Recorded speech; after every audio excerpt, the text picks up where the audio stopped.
ఇక ఇదే విషయానికి సంబంధించి మా ప్రతినిధి శ్రీనివాస్ లైవ్ లో అందిస్తారు. శ్రీనివాస్, చెప్పండి, జనసేన అధినేత పవన్ కళ్యాణ్ అధ్యక్షతన పార్టీ పొలిటికల్ అఫైర్స్ కమిటీ అలాగే స్క్రీనింగ్ కమిటీ సమావేశాలు ముగిసినట్లు తెలుస్తుంది. మరి దీనికి సంబంధించి మీ దగ్గర ఉన్న అప్డేట్స్ ఏంటి? జనసేన పార్టీ అధినేత పవన్ కళ్యాణ్ అధ్యక్షతన Janasena party political affairs committee అదేవిధంగా స్క్రీనింగ్ కమిటీ సమావేశాలు కొద్దిసేపటి క్రితం ముగిశాయి. ఈ సమావేశాలలో కీలకంగా పార్టీ నిర్మాణము అదేవిధంగా పార్టీ సంబంధించినటువంటి దశాదిశ నిర్దేశం చేసే అంశాల మీద ప్రస్తావన చేయడం జరిగింది. ప్రస్తుతం పొలిటికల్ అఫైర్స్ కమిటీ మీటింగ్ ముగిసిన తర్వాత మనతో జనసేన పార్టీ సీనియర్ నేత మాజీ మంత్రి రావెల కిషోర్ బాబు గారు ఉన్నారు. వారిని అడిగి, సార్, ఈ కమిటీ యొక్క ఏమేమి చర్చించారు, కమిటీలో ఉన్నటువంటి కీలక అంశాలు ఏమిటి? ఈరోజు పవన్ కళ్యాణ్ గారి నాయకత్వంలో పొలిటికల్ అఫైర్స్ కమిటీ మీటింగ్ జరిగింది. ఈ కమిటీలో తీసుకున్నటువంటి కీలకమైన నిర్ణయాల్లో మొదటిది అభ్యర్థుల ఎంపిక ప్రక్రియ ఏ విధంగా ఉండాలి, ఎంత పారదర్శకంగా ఉండాలి, ఎలాంటి ఇతరత్ర కారకాలకి తావు లేకుండా ఒక మంచి పద్ధతిలో ఈ ఎంపిక జరగాలి, ఒక విశిష్టమైనటువంటి పద్ధతిలో వినూత్నమైన పద్ధతిలో ఈ ఎంపిక జరగాలన్న దాని మీద సుదీర్ఘమైనటువంటి చర్చ జరిగింది. స్క్రీనింగ్ కమిటీ ఎవరైతే ఉన్నారో మాదాస్ గంగాధర్ గారి నాయకత్వంలో ఏర్పడినటువంటి స్క్రీనింగ్ కమిటీ వారికి అభ్యర్థులందరూ కూడా ఎవరైతే పోటీలో చేయాలనుకుంటున్నారో ఎమ్మెల్యేలుగా ఎంపీలుగా 13 జిల్లాల్లో వాళ్ళు బయోడేటాలని వారికి అందజేయాలి. వచ్చినటువంటి బయోడేటాలని స్క్రీనింగ్ కమిటీ పరిశీలిస్తుంది. ఆ తర్వాత అధ్యక్షుల వారి నిర్ణయానికి సిఫార్సులు చేస్తారు. ఇదంతా ఎందుకు చేయవలసి వస్తుందంటే చాలామంది అభ్యర్థులు అడ్డదారున రావాలని, లేదు రకరకాలుగా ఒత్తిడి తీసుకురావాలని, అనేక రకాలుగా ప్రయత్నాలు చేయాలని చెప్పేసి చేస్తుంటారు. పార్టీకి చెడ్డ పేరు కూడా తెస్తారు.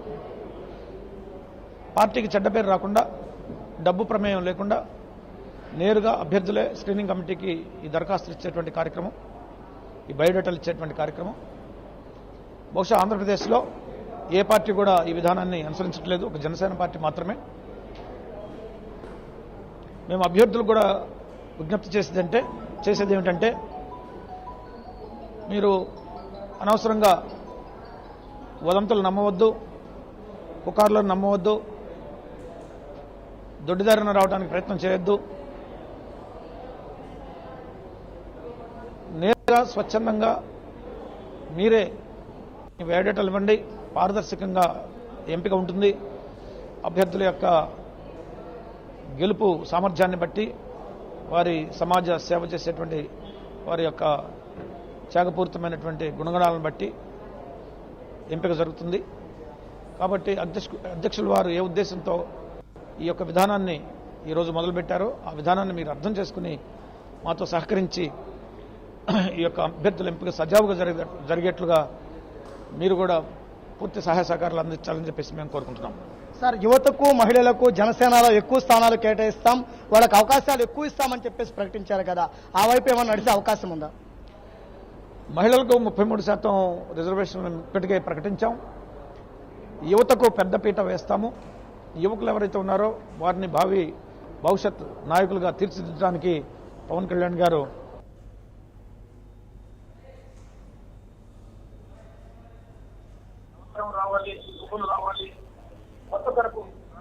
కొత్త తరపు రాజకీయాలు, ప్రత్యామ్నాయ రాజకీయాలు రావాలి. ఈ కుళ్ళి కంపు కొడుతున్నటువంటి ఈ రాజకీయ వ్యవస్థ, అవినీతిమయంతో కూడినటువంటి రాజకీయ వ్యవస్థ మారాలి. స్వచ్ఛమైనటువంటి పరిపాలన, అవినీతి రహిత పరిపాలన పవన్ కళ్యాణ్ గారి నేతృత్వంలో ఏర్పడాలని చెప్పేసి మహిళలకు, యువకులకు వాళ్ళకి పెద్దపీట వేయడం జరుగుతుందని చెప్పేసి సందర్భంగా నేను తెలియజేస్తున్నాను.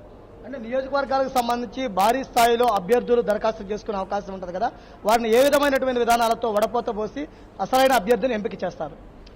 ఎవరైతే అభ్యర్థులు నాన్ సీరియస్గా ఉంటారో, నాన్ సీరియస్ క్యాండిడేట్స్ అంటాం, ఆకతాయితనంగా వచ్చేవాళ్ళు కానీ, లేదు సీరియస్గా అంటే బరిలో ఉండాలని కోరిక బలంగా లేనటువంటి వాళ్ళు, పోటీ చేయాలనేటువంటి కోరిక బలంగా లేనటువంటి వాళ్ళు, వీళ్ళందరినీ కూడా ముందుగానే గుర్తించి వారిని వాళ్ళ యొక్క బయోడేటాలని స్క్రీన్ చేస్తాము మొదటి దశలో.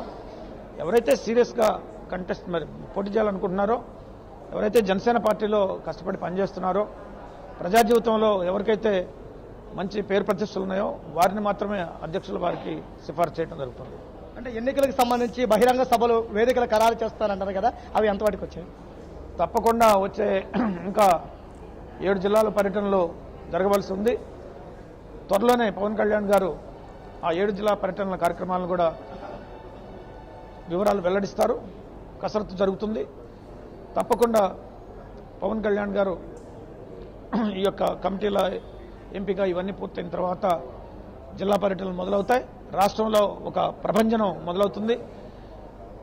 ఒక్కసారిగా జనసేన పార్టీ ఉవ్వెత్తున ఎగసిపడుతుంది.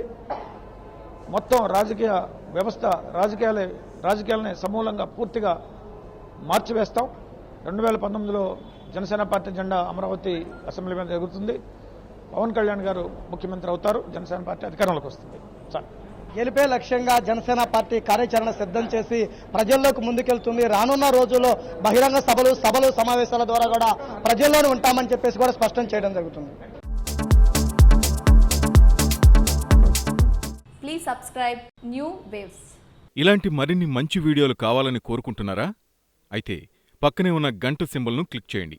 అలాగే సబ్స్క్రైబ్ చేయండి.